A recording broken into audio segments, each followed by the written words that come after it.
When I came home, I realized Jayden was not home. I went left immediately. I called Mr. Gabriel to find out if there was any trick or something that I was not aware of that Jayden was, that he was going to cook for me. Mr. Gabriel said no, and he's going to call the cadet leader. He did, and they said they didn't have any cadet meeting. Even as police have extended their search for missing Manchester schoolboy Jayden Smith, his guardians have welcomed a search of the area surrounding their home in Wales, Newport, Manchester. His guardians, Anne-Marie Thompson and Omar Thompson, said they have been affected by constant rumors and speculation surrounding Jayden's disappearance, with threats being made against them. So we went to the police, we made a report Friday evening, and then we went to Mandeville and we drive up on the to find out if anybody seen or if he didn't give me the taxi and went to go. And persons are saying that Jayden emptied his savings or he used a card and he dropped it from the machine. Jayden does not have a bank account. Jayden does not have a debit card. Jayden has $2,000, maybe $600 in the little box that he was saving. I gave him the little box to save in.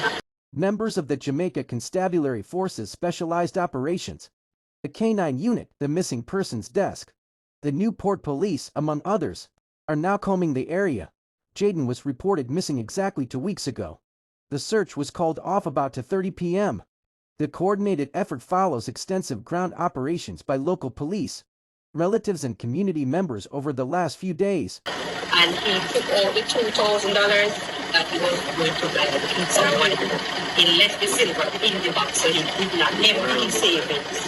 It wasn't an account, it was a little box that he was saving in. So I want to make that clear. Why would we hurt Jayden? When I saw Jayden Thursday evening, when I went into Mandeville Hospital, I never saw Jayden again. Deputy Superintendent Dennis Simpson, officer in charge of criminal investigations for the Manchester Police, said a raft of resources have been deployed to return the child to his family. Over the period, we would have exhausted a lot of efforts in locating Jayden, or several sightings reported to the police. We would have exhausted all these sightings. All these efforts so far came up futile. Today, we are just extending our efforts in Wales District, Newport, where Jayden resides. We have support, drone support. Today, we have support from the cadaver dogs. We are just using all the resources available to us in advancing efforts in locating Jayden. Because I spent the entire night, Thursday night, the entire evening, Friday evening, and I did not see Jayden again. I have no way to harm Jayden because I took Jayden in. When I took Jayden, Jayden was not even immunized. I took Jayden to the clinic myself, got him immunized. I was the one who went to RGD, got a birth certificate for Jayden, not even that Jayden didn't have, and I did all of that myself. Everything I did for Jayden. He said the police have also been contending with prank calls as they attempt to bring home the 13-year-old boy. I want to use this medium just to advise the public not to make prank calls. This is a very serious matter. We'll leave no effort unturned until we locate Jayden. And Jayden, if you are out there, I just want you to come into the police. Come into your relatives. They're concerned, DSP Simpson appealed. Jayden was reportedly spotted near Mandeville earlier this week, and his disappearance has sparked growing concern among residents and relatives. His guardian, Anne-Marie Thompson, has denied speculation that the family is responsible for him failing to return home. Ms. Thompson is adamant that he was not harmed by any member of the family. Why would we hurt Jayden? She questioned, reiterating that she took him in years ago, got him immunized, and has been providing for him. Jayden's bigger brother is also living here where I helped to grow the child. And Roshane is what, about 25?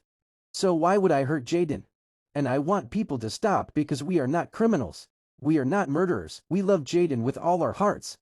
The time that you're wasting on social media. Help us to find Jayden. Help us to pray. Help us to find Jayden instead of spreading rumors on us, she pleaded. Mr. Allness? Sir, you're the Antichrist. You're the evil, wicked man among you, man. You're the Antichrist, sir. You're the devil. You're like the gate of hell. And when you're there, come around, I hope you burn. And I down there somewhere along the way, when you're going down, juking you with the 3-teak fork. You're the evil man, Mr. Allness. How dare you behind the backs of the Jamaican people building private prison? And when England had proposed years ago that they was going to give Jamaica certain amount of money to build prison so they can send home a prisoner, them make them come finish them time here. You said Jamaica don't need no prison. But you are your investor friend them. The one side that build private prison, shareholders prison. I wonder if the fourth term loaders them know what is a shareholders prison. So the more prisoner you have in the prison is the more money and your friends them going to make, Mr. Holness. Mr. Holness, in God we trust. In God we trust. And be careful what you're planning for the poor Jamaican people. Because remember, there's no law in this country for poor people.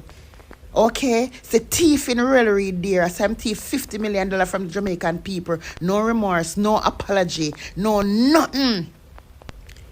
More than holding up finger and say fourth term. But God is not sleeping. Minister of National Security and Deputy Prime Minister Honorable Dr. Horace Chang Wright in discussion with Minister without portfolio in the Ministry of National Security, Senator the Honorable Matthew Sam UDAA Center and Commissioner of Corrections, Lieutenant Colonel Gary Rowe, during the orientation session for members of the Board of Visitors and the Parole Board at the Jamaica Conference Center in downtown Kingston on Wednesday, July 28.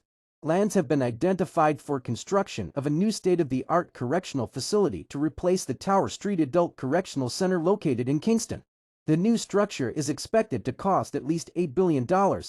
This was revealed by Minister of National Security and Deputy Prime Minister, Honorable Dr. Horace Chang, in an interview with Just News following the orientation session for members of the Board of Visitors and Parole Board at the Jamaica Conference Center in downtown Kingston on Wednesday, July 28. Tower Street is to be replaced. We are going to build a new prison. It's an expensive program, so we had to slow down a bit due to the economic realities. But it is not suitable for occupation in the long run, he said. The decision has been taken to relocate the facility, as it is in need of major reworking. Dr. Chang said, Tower Street was a slave trade post. It was never designed for regular occupation. He said, in 1845, the British colonial government commissioned the facility into a prison. Dr. Chang noted that while the discussions are at the early stages regarding construction, the new modern facility will be a properly designed prison that will be secure and meet the standards required for occupancy in all areas. Meanwhile, he thanked the chairman and members of the Board of Visitors and the Parole Board for making themselves available to serve, noting that their service is critical in ensuring there is a responsive correctional process and a relevant rehabilitation mechanism. He said the Department of Correctional Services (DCS) is an important component of Jamaica's national security architect. The Department of Correctional Services Board of Visitors is charged with the responsibility for overseeing the care offered and conditions of the correctional facilities. It is required to make reports to the minister with responsibility for the DCS and has the power to make unannounced visits and inspections at the centers. The Department of Correctional Services DCS Parole Board is responsible for reviewing prisoners' applications for parole to determine whether they can be safely released. The police have stated that the heinous Cherry Tree Lane murders may have connections to convicts currently serving time in prison. This has once again brought the matter of Jamaica's prison system into enough focus to earn a recent newspaper article, published on August 14, 2024, entitled Prison Politics. The article recounted the position articulated by Andrew Holness back in 2015, while serving as leader of the opposition, regarding the infamous UK prison eel. According to the article, in 2015, Holness, as opposition leader, demanded that the Portia Simps and Miller administration immediately abandon a deal that was being pursued with Britain to build a new prison. He said the deal was not in the interest of Jamaica. There are those who, by this reference alone, would feel justified in concluding that Holness scuttled a deal that would have now been benefiting Jamaica. The narrow presentation of recent history and any biased conclusions drawn from it is easily dismantled by entering a few keywords into any search engine that would reveal several articles showing that Holness was not alone in not supporting the UK prison deal. Public sentiment was overwhelmingly opposed to the deal, not only on the emotional issues but more so on the economic issues. Though Jamaica would get a grant of £25 million, the government would have had to find the 60% balance of $6.75 billion and agree to take imprisoned Jamaican immigrants from the UK, who would eventually be deported to Jamaica, to complete their sentences in essence. The UK would contract out their prison obligations to Jamaica at a savings to their taxpayers and ultimately at a cost ours. The capital cost and the recurring cost would have been significant relative to our budget and other more pressing needs such as health care, education, and water infrastructure. Further, the prison would not have necessarily addressed the critical need, that of a high-security facility to isolate the masterminds and kingpins of the criminal underworld who direct crime from the safety of their prison cells. There is no denying Jamaica is in need of modern, fit-for-purpose prison facilities. However, the conversation must again be directed back to the facts and contexts. The referenced article pointed to various reports about overcrowding in our current prisons without acknowledging that Jamaica has one of the lowest incarceration rates in the region. If expenditure on prisons is to have an impact on national security and crime, replacing existing prisons to humanely accommodate the existing prison population is not going to be enough, at least for the foreseeable future. Jamaica must make provision to increase incarceration for serious crimes. We don't have the fiscal space to build more prisons and more schools at the same time like the US in Canada. Therefore, Jamaica has to be more strategic in its fiscal choice. This is where Holness has been consistent in focusing on capital expenditure that addresses the immediate development needs. The comfort of prisoners and prison reform could not take priority over the comfort of students and education reform. By any objective measure, not least our financial position, Jamaica is in a much better place than it was back in 2015 at the height of the UK prison deal controversy. Jamaica has achieved considerable debt reduction, 8 consecutive years of no new taxes, record low unemployment, moderate inflation, and 11 successive quarters of economic growth, which is testament to the management of our country's affairs. We are more advanced in our fiscal capacity to devise and roll out homegrown solutions to our problems than we have ever been. Given the manifest impact of the Cherry Tree Lane murders, it may now be time for the Holness administration to bring forward plans to build a high-security prison to isolate the kingpins and masterminds. Consideration should also be given to either constructing or retrofitting facilities to accommodate gang trials. The current facilities are inadequate, and if the government is serious, they will have several gang trials to prosecute over the next 5 years. Yeah, so we have someone here from Nairobi. So no, I'm from Uganda. Sorry, from Uganda. East Africa. So you were saying Uganda is much more Jamaica than Jamaica. What do you mean by that? No, Can you put the mic closer to your mouth? Yeah. Okay, I actually meant the entirety of East Africa, right? But I saw it more in Kenya, where, you know, you might think you are in Kingston.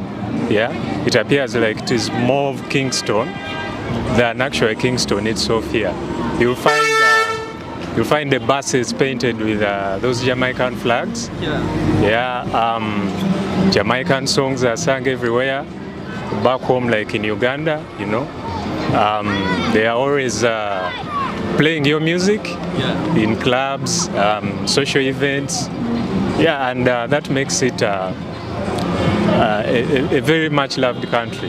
So have you been to any of the reggae festivals out here, like Reggae Sumfest and all of that? What is that? What do you think it is compared to Uganda reggae festivals and so on? So I came, I think, when the reggae festival had just ended. That's when I arrived. But I've been to some functions where they play the reggae music. Yeah, and of course you can't compare it with here. Yeah. Because this being this is the land of reggae actually. So what is copied here is what is replicated there. But at least for Nairobi, I know it's very, very, very common. So if I go there now as a Jamaican, if you go there, you'll be a celeb. You'll be a celebrity. I'll be a celebrity. Yeah, because of they love the reggae and the patois. So I'll get goals and wives and all of that. The patois sounds very, very funny to hear for the first time. Actually, when I just come, I used to laugh when I was in the restaurants trying to order for. Some people didn't find it weird that you was laughing when they talk. Yeah, you know, sometimes you go to Burger King, or you guys love KFC a lot, and you make an order, and then you really can't click what they are saying, and sometimes you might need someone to interpret for you. Okay. Yeah. But how are you getting along with the accent? Of course, nowadays I'm beginning to learn a few words because I go out into the spaces. I love the Jamaican energy. Like when I hear there is a function, I'll come around. I've been to some of your political rallies where people are singing and dancing. Yeah. So, and they are so happy. They are very happy people. So I come around and so you hear one or two words. I've been to some of your churches and even at work, so I tend to learn a word or two. Yeah. And this is one other thing that surprised me is that your country has so many churches. Something that we didn't know. We mainly knew you for, how do you call it? This dancing and twerking. That's what we largely knew you. If a fellow Ugandan call you and ask you, say, hey, what's like here in Jamaica? What will you say? It's a lovely country. It's a country full of happy people. Like I've told you, for me, what I love about it, they are very honest and they are happy souls, you know. And I think they have a lot of opportunity. Yeah, the only thing that saddens me is that for us back home, we love Jamaica a lot, but sometimes I hear, you know, people who shoot, like on the media, shooting fellow Jamaicans, and I feel bad about it. So what about the crime in Uganda? Uganda has crime, but it's mainly petty crime. Yeah, like, you know, pickpocketing and what. So Jamaica is relatively has lower crime in terms of petty. In Uganda, you can't park your car like how you guys park them out on the road. Someone will come and, you know, take a side mirror or what. But we don't have much of the shooting. Yeah, you won't hear that very much. Yeah. Well, thanks for, you know, your words and, you know, thank you for sharing your experience. You're welcome. You know, about how you feel about Jamaica and how Ugandans feel about Jamaica. Sure. Yeah, man, morning in general. Morning. Yeah, so what would you say, you know, about the incident that took place in Churchill Lane in Clarendon where the, you know, an innocent young man was quarreled, you know, by about 23 police and killed in his bedroom, and the public still can't get an explanation as to why? My honest opinion, it has two sides. You see, either if the security force had them job pertaining to a person being warranted, or somebody will take innocent life, put it per se, and the security force had them job, that's alright. But if it's a life for innocent as an innocent, we don't want these things in our country no more. Where either with the police that dead or innocent that dead. We just want a place free to live. From chaos, drama. We just want somewhere peaceful and free to live. We don't want a society where police will come kill somebody and innocently. Because me is a young man myself and I have family as well where police kill. But truth to be told, my family is involved in a wrong, so I don't really have no problem with them do something there. Because just like how I want free peace for myself, I want peace for Jamaica, I just want peace for myself. So it all depends. But we just ask the government of Jamaica to come to a conclusion with the security force. Try to assess problems more better. Understand what? There's not more we can really say. So you think that Indicom is doing enough about the situation? As I fully understand over the years, Indicom need more support and back from the government. Not get enough support from the government because we see cases where it both ways the same way. Police right and them get along with them right. Police wrong and nothing becomes of it. Remember we are all somebody's child same way. And regardless, mother go bad for them pitney. We just want someone peaceful to live, understand? We don't want them to like, police have to serve and protect, and we understand what. Killing won't go be the main priority for help Jamaica. Okay. So alright, should the government put laws in place that threaten the cops, you know, forcing them to be careful with how they deal with the public? Yes man, more 100%. I don't know if it is something where they might take up on them head. Not necessarily take up on them head or they might go out. In my right mind, I don't think the government really would This is how me think. I don't really think they want that give permission to just go to kill somebody just like that. So That's just my perspective. Okay, so you think probably the cops, they have like a personal issue and they just take it? Yes, must be something. Obviously, you have to hear from both sides. Understand? You have to hear from the police side as well. As a matter of fact, in a case where somebody loses their life and in a battle with police, you only have to hear from one side now. So. But the young man, he went to open the door and he opened the door freely without no resist anything. They were locking off cameras and all of that. As I stated before, there must be something. Okay, so there's some reason behind it. Some reason. I mean, honestly speaking, I don't think police will just get up and just come kill somebody for no reason. This is my honest perspective. Alright, thank you for your opinion. It's alright, thank you. Yeah man, so morning in general. Morning.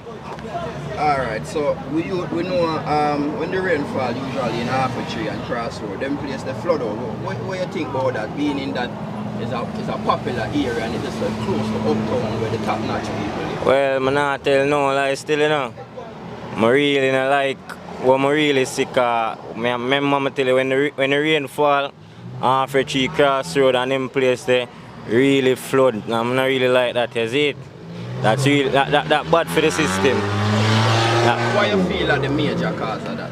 Well, because we have less drainage and less drainage. Okay.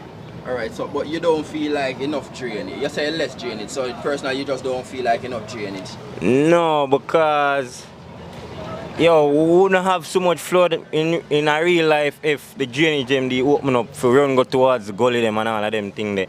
And then the garbage them with the people them dashing at the gully, the gully them for flood and I suck up more water there on the road. So no fight now get run going at the gully as much as it, because the garbage them again too.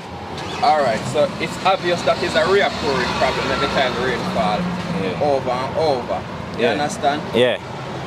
So you think that the leaders them really are trying to do anything about it, or them not really pay it any mind? Well, I not tell no lies still, you know. I don't feel like them I do nothing about it, you know, because this thing been a going on, like say I just was there yesterday. It been a going, you see it, so if something did I go do about it eventually, look, we in a new year, we almost done that year, you know, and the same old, as we get look rain, everywhere flood, you see it, so if them did do something eventually, they would do something now.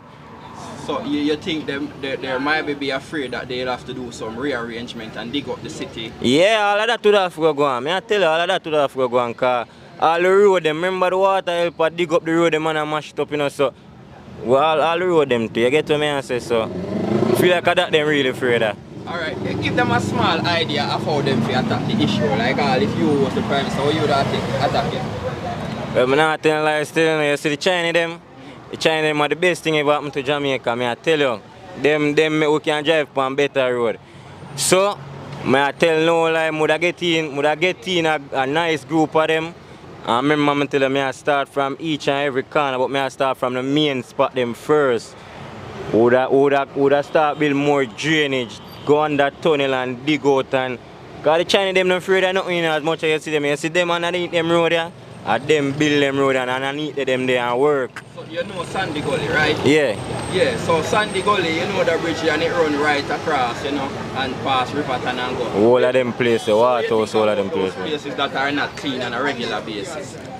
I really think, well, feel like I don't even know what to say still now, because the people them really live in that area still now, we have more ghetto in them places, so I don't know what to say. All of that too. But you think if them clean Sandy Gully on a regular basis and not every once in a while, it will help the water to run off faster? Yeah, eventually.